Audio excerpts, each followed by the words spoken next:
Two women, two worlds, one inner journey. Sometimes, the most powerful conversations don't happen in front of crowds. They happen quietly between two women sitting on opposite sides of the world and yet carrying the same invisible weight, the need to prove, the fear of not being enough, and the courage to keep showing up anyway. One lives in Miami, bold, radiant, unafraid to dream. The other in Abu Dhabi, disciplined, graceful, holding 1,000 responsibilities at once. Two cultures, two stories, but listen closely, and you'll hear the same heartbeat beneath their words. When they speak, you can almost hear the archetype awakening, the voice of the eternal feminine that Jung once said was the bridge between the conscious and the unconscious. Their stories are not just about work or success or what it means to lead as a woman. They are mirrors, mirrors for every woman who has ever felt that being strong meant being hard, or that being kind meant being small. In their voices lives a truth we have forgotten, that sweetness is not weakness, that intuition is not emotion, that to lead is not to dominate, it is to illuminate. This is not a story about achievement. It is a story about integration, about the moment a woman stops fighting with herself and begins to remember who she's always been. Two women, two worlds, one soul becoming whole. The shadow of doubt. Every woman who rises must first walk through the valley of doubt, not the kind of doubt that comes from others, but the one that whispers within her own chest, the voice that asks quietly, "Am I truly meant to be here? Or did I just get lucky?" In their conversation, Simona and Stephanie spoke this truth aloud, not as confession, but as remembrance. Both built their careers in a world where results often mattered more than presence, and where softness was often mistaken for weakness. They spoke not as women competing, but as mirrors, reflecting the invisible tension that lives inside nearly every modern soul. Simona began her career in finance, a world of logic, precision, and numbers that always add up to something predictable. In finance, she said, 1 + 1 is 2. But when she moved into sales, she discovered a different equation, one ruled not by certainty, but by connection, intuition, and trust. She called it another world. At the beginning, she said, you feel you have to prove yourself every single day, to show them you are capable, that you belong. I spent my first year not working, proving, and in those words, we hear the universal sound of the feminine shadow, the silent labor of having to justify one's own existence. It is the same voice that echoes through generations of women who were taught that their worth must always be earned, that being enough must always come after effort. Carl Jung wrote that the shadow is everything we repress, everything we are afraid to look at within ourselves. For women, the shadow often takes the form of self-doubt, a learned reflex to question their light the moment it begins to shine. When Stephanie became president of Shoma Group, she too faced the same undercurrent of skepticism, not only from the world around her, but from that subtle voice within. People doubted her, some quietly, some aloud, but she chose silence, the kind that works instead of argues. I never fought back, she said softly. I knew my results would speak for me. That single sentence carries the essence of individuation, the shift from proving to becoming, the transformation from reacting to realizing that you are the proof. And yet, even in that strength, she confessed, there were moments of doubt, moments when she felt the gaze of others measuring her, wondering if her success was hers alone, or borrowed from the powerful man beside her. In her words, we glimpse the deeper archetype of the modern woman, one who walks beside the masculine, not in rivalry, but in reflection. I had to make people know that I am not here because it was given to me. I deserve my place. It takes courage to say that out loud, because what she's really saying is this: I refuse to inherit the story that says a woman's power must come through someone else. The shadow of doubt is not simply insecurity. It is the ancient residue of a world that taught women to be mirrors for others, but never for themselves, to reflect admiration, care, service, but not sovereignty. And yet, what makes both these women remarkable is not that they conquered doubt, but that they learned to walk beside it, to see it not as an enemy, but as a teacher. The more you experience life, Simona said, the more you build your confidence. I try not to listen to negativity. I focus on myself. I keep going. That is the essence of Jung's process of individuation, to separate one's voice from the collective noise, to begin hearing your own truth beneath the expectations of the tribe. Jung believed that every soul must confront its shadow, not to destroy it, but to integrate it, because whatever we refuse to face controls us, and whatever we can finally look at with compassion transforms us. When Stephanie spoke about her self-confidence, she recalled how her mother used to write small affirmations on her mirror each morning. I can. I'm beautiful. Simple words, but deeply symbolic. For in Jungian psychology, the mirror is the symbol of consciousness, the place where the self begins to see itself clearly. And every time a young girl reads, I can, from the reflection of her own face, she plants a seed of inner authority, a knowing that her power is not borrowed, it is remembered. That is how the feminine awakens, not in grand revolutions, but in small reflections. And yet, even as both women rose, they still felt the residue of that early conditioning. They confessed how harshly they judge themselves when things go wrong, how their own standards are often higher than the world's. It is the subtle wound of the high-achieving woman, the inability to rest within enoughness, because no matter how much she gives, somewhere within still whispers, do more. That whisper is the shadow's echo, but also its invitation. For what if doubt was never meant to be silenced, but understood? What if self-doubt is simply the soul's way of asking, will you love me even when I'm uncertain? Carl Jung once wrote, until you make the unconscious conscious, it will direct your life, and you will call it fate. When we listen to Simona and Stephanie, we are not just hearing two women talk about leadership. We are hearing the unconscious becoming conscious, two voices across continents, naming the unspoken truth of millions, that to lead as a woman in today's world is to live between worlds, between logic and intuition, between strength and softness, between proving and simply being.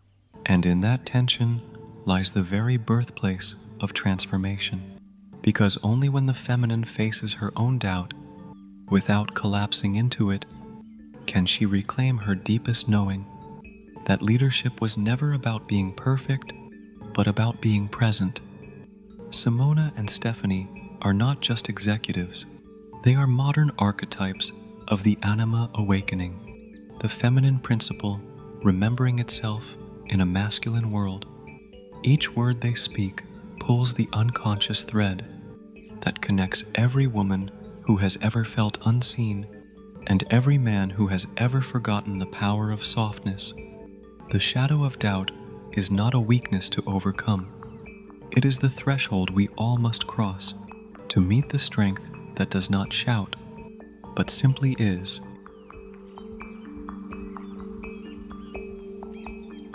Sweetness as power when softness leads.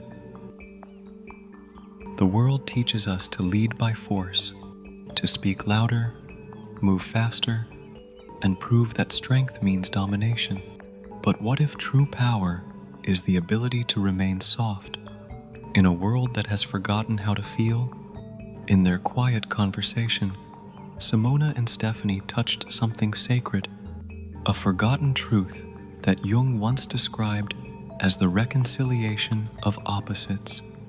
They reminded us that sweetness is not submission, it is presence, that a woman can lead not by shouting orders, but by becoming the calm within which others remember themselves. Simona said it gently, almost as if she were revealing a secret. People think that if we are too sweet, we cannot lead. But for me, it's the opposite. I build trust by being kind. We are a team.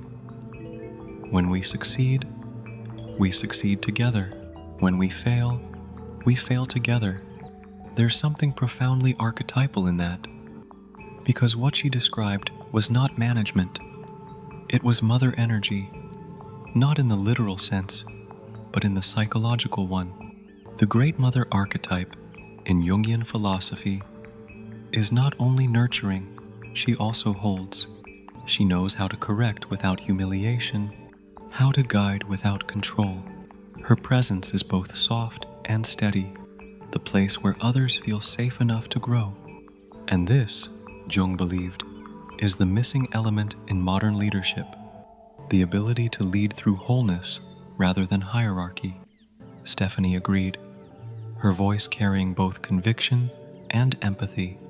When I like someone, I want to work with them more, but when they're cold, rude, and bossy, I lose all inspiration.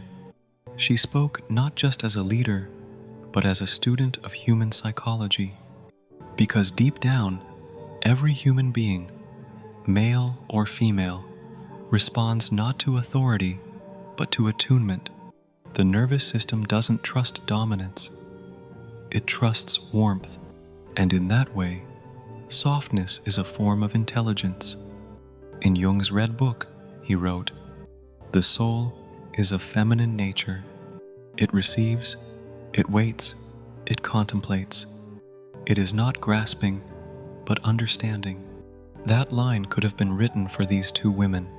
In a world that tells women to mimic masculine energy to succeed, they chose a different path, to lead with intuition, empathy, and communion.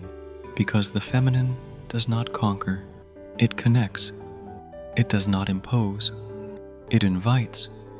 When Simona described her style of leadership, you could almost sense how her energy shaped her team. She didn't stand above them, she stood among them. In her words, you hear the archetype of the queen, the woman who rules not through fear, but through the dignity of her presence. She said, "There is hierarchy, yes, but we are one team. When there is a mistake, it's all of us, and I always put myself first." Notice what she meant. Put myself first. How was not ego? It was accountability. It was leadership as shared responsibility. A mirror of Jung's idea of the self, where all opposing forces integrate into one harmonious system. In her, leadership was no longer about control. It was about holding space for growth. The modern world often confuses control with competence, but control comes from fear. Competence comes from consciousness. A woman who has integrated her softness does not need to prove anything. Her calm becomes the structure itself. Jung said that the feminine principle, the anima, is the connective tissue between intellect and intuition, between doing and being.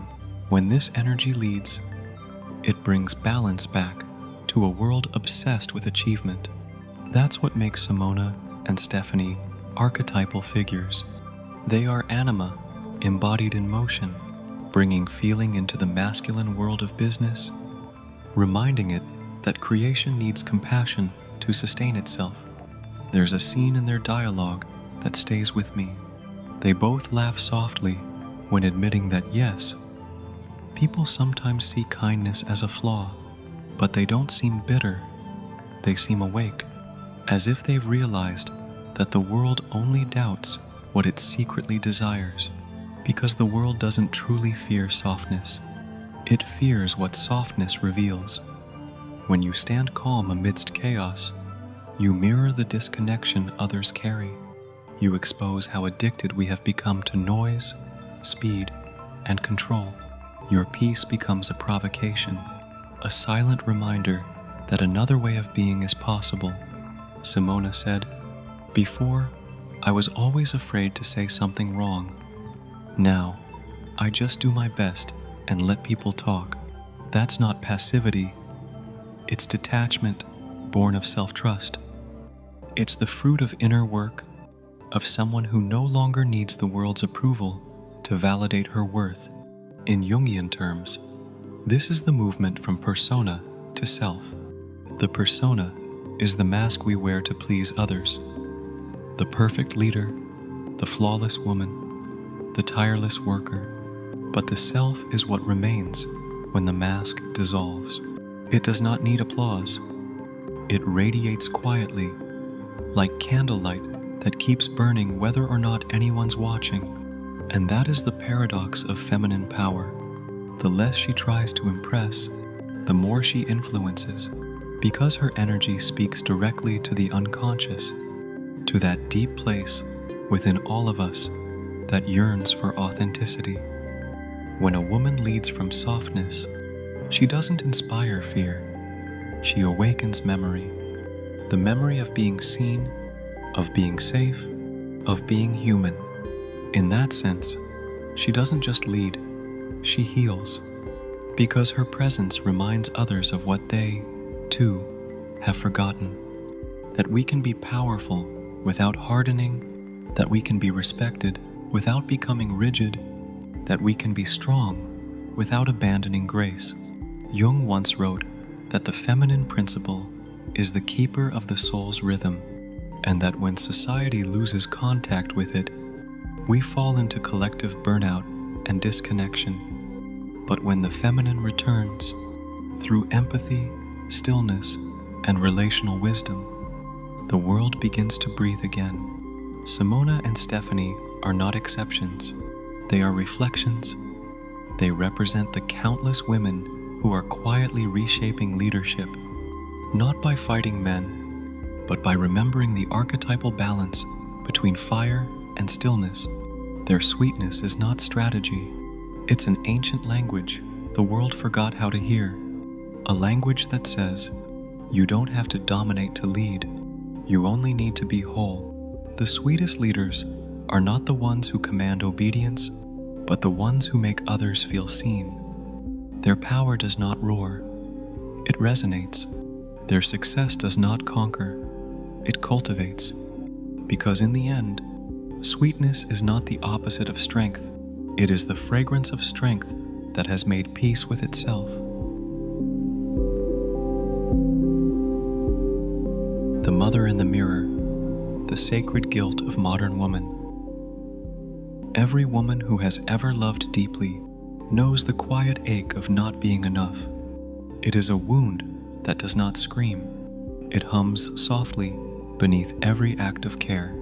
When Simona spoke of her daughter, her voice trembled not with weakness, but with recognition. She said something that silenced the room. As a mother, you always feel guilty.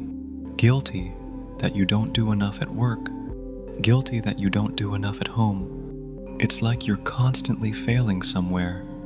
Her words carried the weight of centuries, because long before the modern world taught women to have it all, the soul of woman already bore the tension between nurturing others and becoming herself. Carl Jung saw this as one of the deepest archetypal conflicts within the feminine psyche. The split between the mother and the self. The mother archetype, he wrote, is both creation and consumption. She gives life, but can lose herself in the giving. She nurtures, but if she forgets to replenish her own source, her love becomes exhaustion disguised as devotion. Simona's confession reveals this ancient paradox. To be a mother in today's world is not just to raise children, it is to carry an invisible lineage of expectation, to always be there, to always do more, and yet to also rise, to succeed, to lead, as if time and energy were infinite. That is why the guilt she speaks of is not ordinary. It is sacred guilt, a signal from the soul that love has stretched itself too thin. When she said, "I try to remember that everything I do for her, to show her that she can become someone, that she can follow her dreams." Her voice softened, and something profound emerged beneath her words. Because in that moment, Simona was not just speaking as a mother, she was speaking as the archetypal mother, the bridge between generations. In her striving, she is teaching her daughter not perfection, but permission. Permission to live without apology, to love without losing oneself.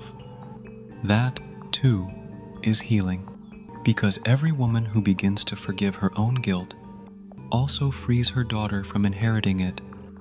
Stephanie, though she does not have children, listened to Simona with quiet reverence, and then she said something equally revealing. "I'm not a mom, but I admire women who are, because they show me that it can be done, that you can love, work, and still look alive." She was half laughing, half in awe, and yet her words exposed another truth. You don't have to have children to carry the mother archetype. The mother is not only biological, she is psychological. She is the part of every woman and every man that longs to care, to hold, to make others feel safe. When Stephanie mentors young women in her company, guiding them through their fears, teaching them to trust their voices, she, too, becomes the mother, not through blood, but through presence. She said, "I never wanted kids, but I have this calling to mentor women, to help them find their path, their ambition, their worth." That is motherhood of the soul, the spiritual lineage that extends beyond family, beyond generation, the nurturing of consciousness itself. In Jungian philosophy, this is called the transpersonal mother, the energy that holds humanity when we forget who we are. But in its shadow form, it becomes the guilt of overcare, the guilt that says, "If I rest, something will fall apart. If I take time for myself, I am selfish. If I stop giving, I will stop mattering." This is not just personal emotion, it is collective inheritance.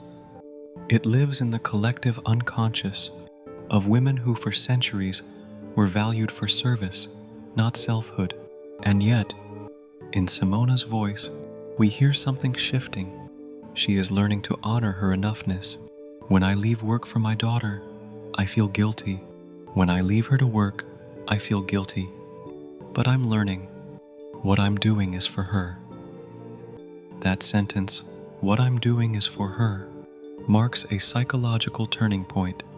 It is the moment the archetype evolves, because now, guilt is no longer punishment. It becomes awareness. It becomes the mirror. In Jung's Symbols of Transformation, he wrote that the mother is the first mirror the child looks into. But what happens when that mirror reflects fatigue instead of joy, perfection instead of peace, achievement instead of authenticity? The child learns not just from what she's told, but from what she sees unspoken. So when a mother begins to heal her own guilt, she polishes that mirror, and her daughter begins to see a different reflection. A woman who is not perfect, but present, not tireless, but real, not selfless, but whole. That is what true healing looks like. Not the removal of guilt, but its transformation into gratitude. Perhaps that is why, when Simona speaks of her child, her eyes brighten, because in that little girl, she sees not just her daughter, but her own younger self, still waiting to be held, to be forgiven, to be told, "You've done enough." And maybe that's the deeper truth. Every mother is also a daughter still healing within. Every act of care for another is a chance to care for the one within ourselves, who was once told she had to earn love. The sacred guilt of the modern woman is not a flaw to overcome. It is the soul's reminder that love without self-connection cannot last. The moment a woman learns to mother herself, to speak to her own reflection with tenderness, to rest without shame, to say, "I've done enough for today," she doesn't lose her power, she multiplies it. Because her presence becomes magnetic, her energy becomes whole, and her daughter, or her team, or her world finally learns what real care looks like. Not perfection, not performance, but presence. There is no such thing as a perfect mother, only women who keep returning to love, even when they are tired. And that is the holiest kind of leadership, the kind that does not command, but comforts, the kind that teaches us that giving and receiving were never opposites. They were always parts of the same sacred breath. The circle of support, when women remember each other. Once upon a time, women gathered in circles, not to compete, but to remember. They shared bread, stories, pain, and silence. They didn't fix each other. They witnessed each other, and that witnessing was what made healing possible. There's a moment, halfway through the conversation between Simona and Stephanie, where the air softens. They stop talking about work and start talking about women supporting women, and it feels as if, for the first time, the archetypal circle reappears through two voices across continents. Stephanie says quietly, almost like a confession, "It's lovely to have women that support women nowadays, because it's not easy to find." Simona nods, her eyes thoughtful. "We should work more on that, because that's our weak point. We don't always support each other, but if you truly do it from the heart, good things come." Those words, simple, human, carry something sacred, because what they're describing is not just friendship. It is the feminine remembering itself after a long forgetting. Carl Jung once wrote that the feminine principle is the binding force of the psyche. It is what makes us whole through relatedness. In a culture of individualism, women have been taught to see each other as rivals, to measure worth through comparison, beauty, success, desirability, youth. The sister became a mirror of threat, not belonging, but something ancient in the collective feminine is stirring again. The remembrance that another woman's light does not diminish your own. It amplifies it. When Stephanie talked about her company, she described how she deliberately hired young women fresh out of school, those who had little experience but deep potential. She said, "I wanted to give the younger generation a chance. I wanted to mentor women who didn't yet know their path, to help them find their ambition within." That is not just leadership. It is spiritual lineage. In Jungian terms, it is the return of the Great Mother in her healed form, the nurturer who does not consume, but empowers. And when one woman like Stephanie does that, she unconsciously heals the archetype for others, because in the collective unconscious, every act of female empowerment becomes an offering, a message to all women, whispering, "You can rise without taking her place." Simona adds something even more profound. "If I support you, I don't need to tell anyone I did. You just do it because you truly want to." That is the language of authentic sisterhood, the kind that exists without transaction or validation, because true feminine support is not performative. It is energetic. It doesn't need to be seen. It needs to be felt. It is the sacred act of seeing another woman without projecting your own wounds onto her reflection. And when that happens, something remarkable unfolds. The competition dissolves because love cannot coexist with comparison. Jung believed that when individuals begin to integrate their unconscious, the collective psyche evolves with them. So when one woman truly celebrates another's light, she doesn't just lift a person, she lifts the entire field of feminine consciousness. That is how the collective feminine awakening happens, not through revolutions, but through remembrance, through women quietly deciding that they will no longer betray each other to feel worthy, through choosing empathy over envy, connection over control, understanding over judgment.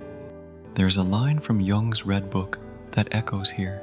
Where love reigns, there is no will to power, and where power predominates, love is lacking. These two women, powerful, accomplished, strong, were not competing for dominance. They were demonstrating something deeper. Power and love can coexist when the soul is mature enough, because power without love isolates, but love infused with power liberates. That is what feminine energy does when it remembers itself. It no longer fears visibility because it no longer confuses it with hierarchy. It shines not to be seen, but to illuminate others. Imagine this: two women on opposite sides of the world, one in Miami, one in Abu Dhabi, laughing softly, exchanging stories about doubt, guilt, and resilience. They don't know it, but in that moment, they're not just talking. They're reweaving the web of the collective feminine. Each time they affirm one another, each time they speak truth without resentment, the energy shifts. A fragment of the ancient circle returns, because sisterhood, at its core, is not a social ideal. It's a psychological healing. It's the feminine balancing its own polarity. In the shadow feminine, sisterhood is poisoned by comparison, but in its integrated form, it becomes communion, the recognition that you and I are not separate. When a woman admires another's beauty, she honors the beauty dormant within herself. When she supports another's voice, she amplifies her own. When she forgives another woman's mistakes, she heals her mother wound. That is how archetypes evolve, not through theory, but through love made visible. In their laughter and sincerity, Simona and Stephanie remind us of something our world desperately needs to hear: that the future of feminine power is not dominance, it is resonance. It is not about women replacing men, but about restoring balance. The balance between competition and compassion, doing and being, light and shadow. When women remember each other, the world remembers love, because in every act of support, there is an echo of something ancient, a time when we did not measure worth by comparison, but by connection, a time when to lift another was to rise together, and perhaps that is where healing begins. Not in solitude, but in shared light, not in proving, but in remembering. Because the feminine does not evolve alone, she awakens in circles. The sacred boundaries, the power of saying no. Every no whispered from a woman's lips is not rejection, it is resurrection. It is the moment she decides to choose herself after lifetimes of choosing everyone else. When Simona mentioned the book, The Power of Saying No, and Stephanie added, "Let them," their laughter carried something deeper, a shared recognition, because beneath the modern language of boundaries lies an ancient truth of the soul, that saying no is not an act of rebellion, but of remembrance. Carl Jung wrote, "Until you make the unconscious conscious, it will direct your life and you will call it fate." For generations, The unconscious story of the feminine was one of compliance, of pleasing, smoothing, adjusting. Women were taught that love means self-erasure, that kindness means endurance, that peace means silence, and so they forgot that the sacred has edges, that the same force that creates life must also protect it. In Jungian terms, to say no is to awaken the inner animus, the sacred masculine energy within the woman's psyche that guards, grounds, and gives structure to her emotional world. When she learns to say no, she is not becoming cold. She is becoming whole. Simona said, "We women think saying no is mean, but it's not. Saying no is setting boundaries, and in that simple truth lies the essence of individuation, the courage to separate what is mine from what is the world's. Saying no is not the rejection of love, it is the refinement of it. It teaches others how to meet us truthfully. It teaches us how to meet ourselves tenderly. There is a quiet holiness in a woman who says no, without guilt in her voice, because that no does not come from pride. It comes from presence.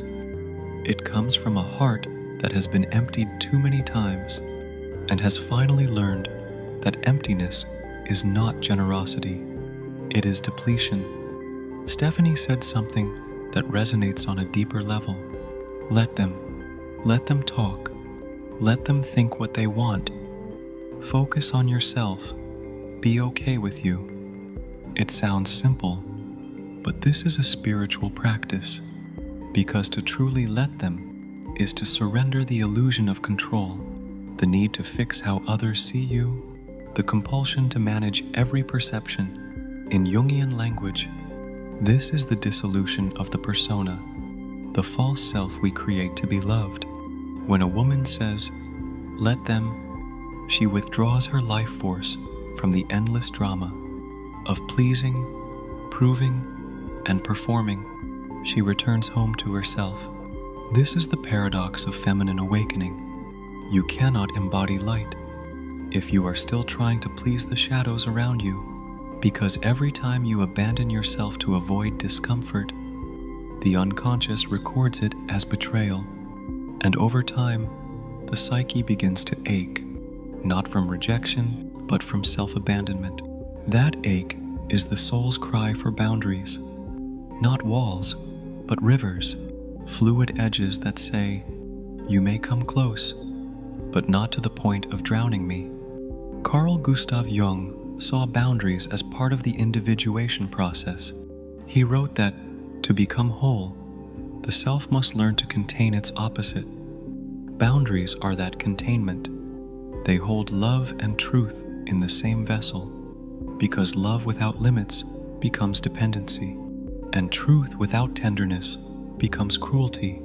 A sacred no sits between them, steady, quiet, compassionate. Imagine the archetypal feminine as a vessel, a chalice of gold that holds life. When that vessel leaks, through overgiving, over-explaining, overextending, it loses its essence. Boundaries are what keep the vessel whole, so that love can remain pure within it. Without them, even light becomes fire that burns. In the Red Book, Jung wrote, "The soul wants to be alone to renew itself." That solitude is a form of sacred boundary, a way for the feminine psyche to retreat and listen again, to her own rhythm beneath the noise. A woman who cannot be alone is a woman still afraid of her own depth, but when she learns to stand in stillness, to say no to the unnecessary, her solitude becomes strength and her presence becomes magnetic. Simona said it best, "You can't please everyone. Even when you do your best, someone will still complain. So I say let them talk." That is not resignation, it is transcendence. It is what happens when the feminine stops living reactively and begins to live rhythmically, aligned not with external noise, but with internal knowing. Because the moment a woman says no from her center, she is no longer controlling her life. She is creating it. Boundaries, in their purest form, are acts of compassion not only for yourself, but for the world. Because when a woman honors her limits, she becomes trustworthy. Her yes regains its power, her love regains its clarity, and her presence becomes medicine rather than martyrdom. So if you are listening to this, and you have spent years saying yes, when your soul whispered no, remember, you do not owe anyone your energy, your explanation, or your endless availability. You are allowed to pause, to rest, to reclaim your edges, because saying no is not closing the heart, it is building the temple around it. And inside that temple, love becomes sacred again. Let them talk. Let them misunderstand. Let them project their stories onto your silence. You are not here to be understood by everyone. You are here to be true. Healing energy, the light that softens his shadow. She does not heal him by fixing him. She heals him by being, by standing in her quiet light, while he wrestles with his darkness, until he remembers that he, too, was born of light. In the language of Carl Jung, the meeting of a man and a woman is never just personal. It is the dance of two vast forces, the animus and the anima, the inner masculine and the inner feminine, seeking wholeness through reflection. When a woman meets a man who carries unintegrated shadows, she becomes often unknowingly the mirror that reflects everything he has forgotten within himself. Her gentleness threatens his walls. Her intuition sees through his masks. Her presence awakens both his longing and his fear. Because love, in its truest form, does not flatter the ego, it reveals the unconscious. Jung wrote, "The meeting of two personalities is like the contact of two chemical substances. If there is any reaction, both are transformed."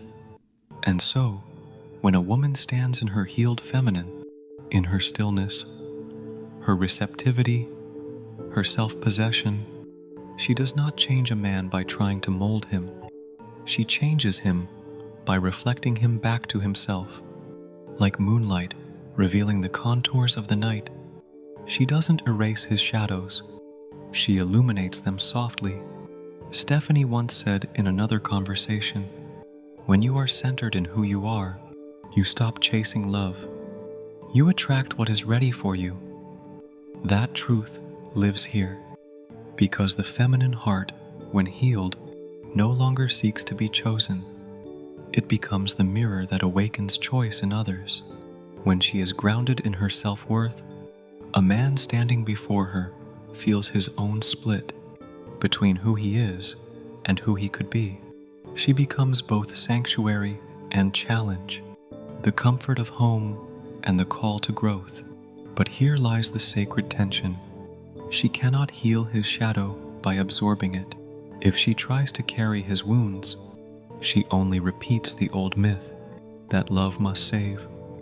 True healing happens not through fusion, but through reflection. To love a man's shadow is not to excuse it.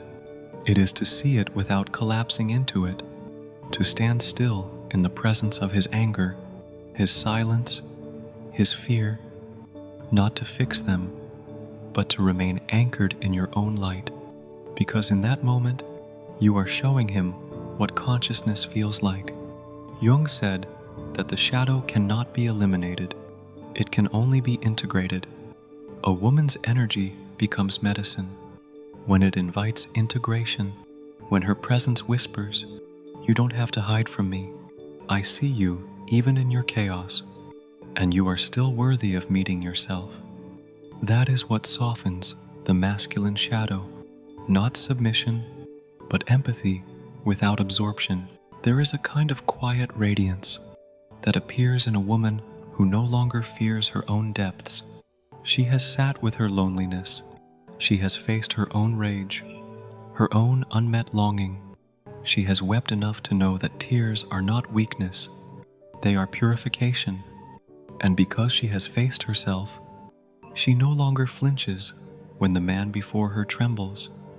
Her compassion no longer comes from rescuing, but from remembering that light and darkness belong to the same whole. In Jungian philosophy, the masculine seeks meaning through direction, the feminine through depth.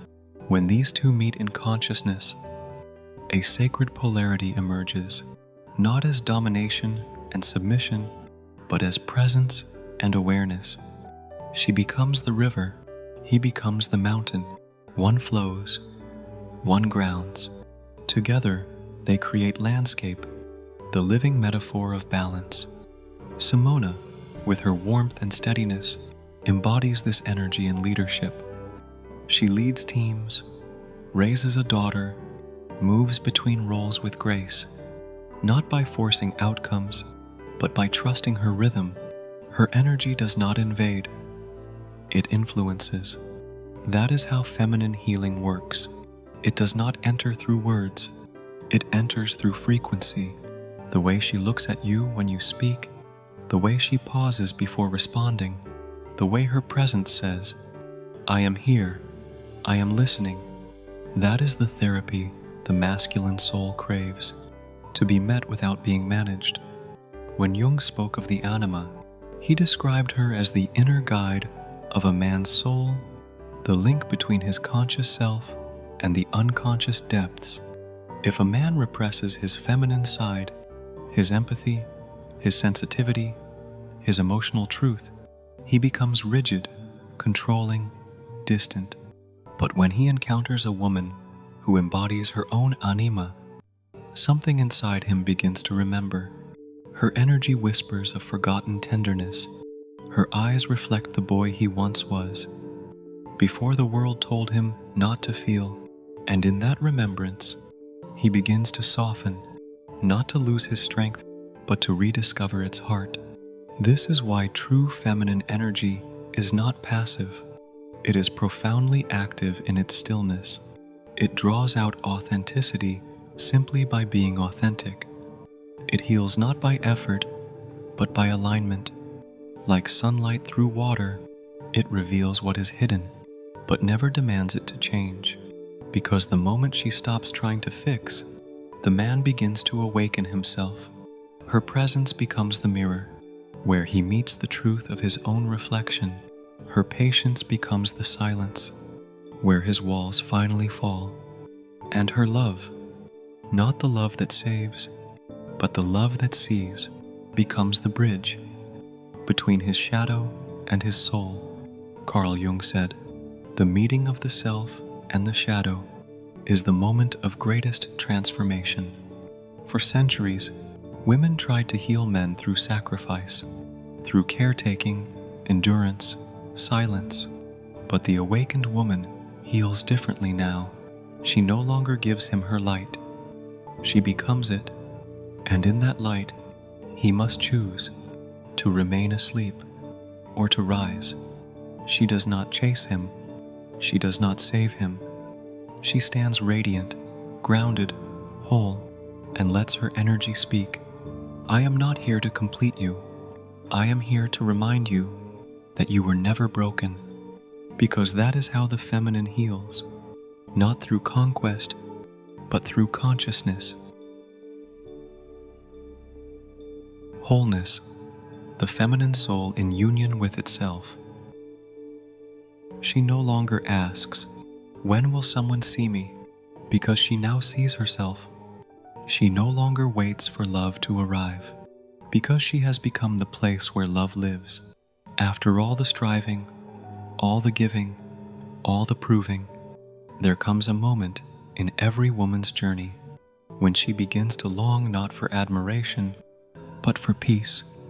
It's a quiet turning, a soft undoing, a surrender so deep it feels like coming home. Carl Jung called this moment individuation, the sacred process of becoming whole, where every fragment, every wound, every archetype finds its rightful place in the tapestry of the self. And for the feminine soul, this moment is not an arrival, it is a remembering. In the stillness of this remembering, she realizes that wholeness was never something to chase. It was the quiet rhythm beneath every heartbreak, every victory, every pause. It was always there, beneath the noise of achievement, beneath the roles she played, beneath the stories she inherited. Wholeness is not perfection. It is inclusion. It is the courage to hold both the light and the dark, without rejecting either. The woman who once doubted herself now breathes differently. She no longer fills the silence with explanations. She no longer performs softness to be loved, or strength to be respected. She simply is. Her presence becomes still water, deep, reflective, unbothered. Those who approach her can see themselves clearly if they dare to look, because when the feminine unites with her own soul, she becomes the mirror of consciousness itself. In her reflection, the archetypes no longer fight for dominance. The mother no longer feels guilty for resting. The lover no longer fears losing. The leader no longer needs to prove.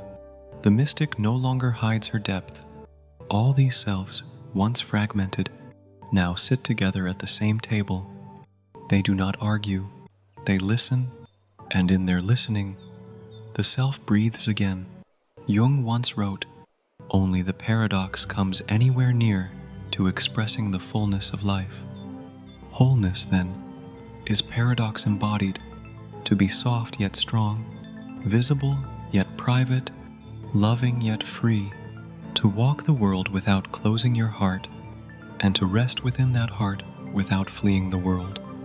It is to live without armor, not because you are unafraid, but because you have learned that love and fear are not enemies, but companions in the same dance of becoming. In this state of inner union, a woman no longer defines herself by relationship, by title, by achievement. She becomes her own axis. Her stillness becomes her direction. Her intuition becomes her compass. Her breath becomes her home. And from that center, she begins to move differently, not hurried, not hesitant, but with quiet precision, as though every step is guided from within. This is the mark of the individuated feminine, not absence of struggle, but presence through it, not immunity from pain, but intimacy with it, because she knows now that pain was never punishment, it was initiation. Every heartbreak was a gate, every ending a mirror, every silence a teacher. She is no longer searching for completion in another, because she has met the one she was always looking for, her own soul. And in that reunion, the masculine within her bows to the feminine, and the feminine within her trusts the masculine. Her boundaries become blessings, her presence becomes prayer. Even her stillness vibrates with creation. This is the sacred marriage Jung spoke of, the conjunctio, the alchemical union of opposites, where consciousness and unconsciousness, reason and feeling, doing and being, merge into a single flame, a flame that no longer burns, but illuminates. In this light, she no longer divides her love between man and child, between work and self, between care and desire. It all flows from the same source now, the wellspring of presence, because when the feminine soul is whole, everything she touches remembers itself. There's a line from Jung's Red Book that could have been written for her. She who is whole has no need to seek completion. She carries both sun and moon within her heart.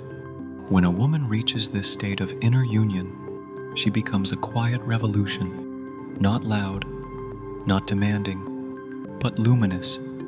She becomes the calm in the storm of the collective psyche, the reminder that humanity heals, not through more noise, but through consciousness. She no longer asks for the world to change before she can rest. She changes her inner world, and the outer begins to mirror her peace. She no longer looks for signs. She becomes one. She no longer searches for love. She becomes its embodiment, because the true feminine awakening was never about becoming more. It was about remembering that she was always enough. And as she breathes deeply, quietly, she realizes something sacred. Every no she ever spoke, every tear she ever shed, every goodbye she ever whispered was not loss. It was integration. All of it was bringing her here, to this moment of stillness, this radiant, wordless knowing that she has come home. Home, not as a place, but as a presence, not as a dream, but as herself. And in that silence, the soul whispers back, "Welcome back, my love. You were never missing. You were only remembering." The breath of return. Before you go, take a breath with me. Inhale slowly, not to fill yourself, but to remember that you already are full. Exhale gently, not to let go, but to make space for what is real. You've just walked through a Jungian journey, from doubt to sweetness, from guilt to grace, from boundaries to wholeness. And now, here, you stand not as the seeker, but as the found. This is the sacred breath of return, the moment when the story stops being about her and begins being about you. Every word you've heard was never about learning. It was about remembering the parts of yourself that you've outgrown, outloved, or simply forgotten in the noise of survival. Now, as you breathe again, let your body soften into the present moment. Let your heart rest inside the quiet. Let your mind open, not to understand, but to receive. If this journey touched something in you, stay. Subscribe not to another channel, but to your own awakening. Let this small act, this click, be your way of saying, "I am ready to live consciously." Each week, we return here together to remember what it means to feel deeply, to see symbolically, to live with soul. So before you leave, close your eyes, take one last slow breath, and whisper to yourself, as a quiet promise, "I am whole, I am here, I am home."